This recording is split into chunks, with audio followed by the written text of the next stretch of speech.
নমস্কার। একটা ময়ূরের পালক আপনার বাচ্চার পড়াশোনাটাকে কিন্তু খুব সুন্দরভাবে গ্রো করাতে পারবে।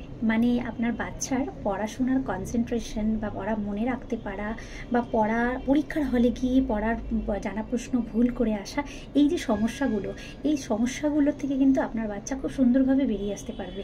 এবং সেটা কে বের করবে? একটা ময়ূরের পালক। সেই ময়ূরের পালকটা দিয়ে কিন্তু আপনারা আপনার বাচ্চাদের পড়াশোনার ডেভেলপমেন্টটা কিন্তু করতে পারবেন। কিভাবে করবেন?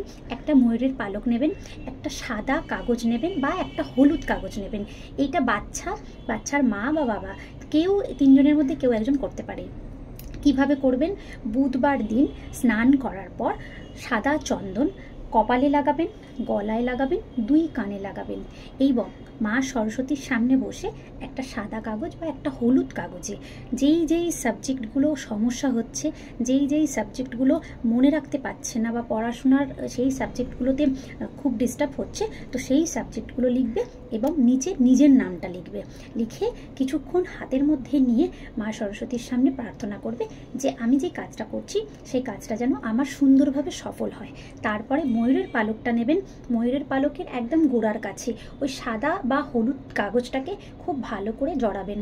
জড়ানোর পর সবুজ হচ্ছে বুধের কালার, সেই সবুজ সুতো দিয়ে ওই কাগজটাকে খুব ভালো করে টাইট দিয়ে বেঁধে দেবেন এবং মাথায় রাখবেন 21টা গিট মারবেন। সেটা বাচ্চারাও করতে পারে, বাচ্চার মা বাবারাও করতে পারে। 21টা গিট মারার পর ওই যে ময়ূরের পালকটা নিয়ে গিয়ে বাচ্চাদের স্টাডি রুমে একটা কোনো সবুজ রঙের কাপড় আগে থেকে নিয়ে রাখবেন। সেই সবুজ রঙের কাপড়ের নিচে ময়ূরের পালকটা রাখবেন এবং একটা ভারী কোনো কাঁচের কোনো জিনিস ওই ময়ূরের পালকের মধ্যে চাপা দিয়ে রেখে দেবেন। দেখবেন এই টোটকাটাতে যেই সাবজেক্টগুলোতে সমস্যা হচ্ছিল সেই সাবজেক্টগুলো খুব সুন্দরভাবে বাচ্চার মাথায় ঢুকছে এবং সেই সাবজেক্টগুলো নিয়ে খুব ভালো মতনভাবে গ্রো করতে পারছে। আমাকে অবশ্যই জানাবেন এই টোটকাটা কতটা কাজ হলো বাচ্চাদের জন্য।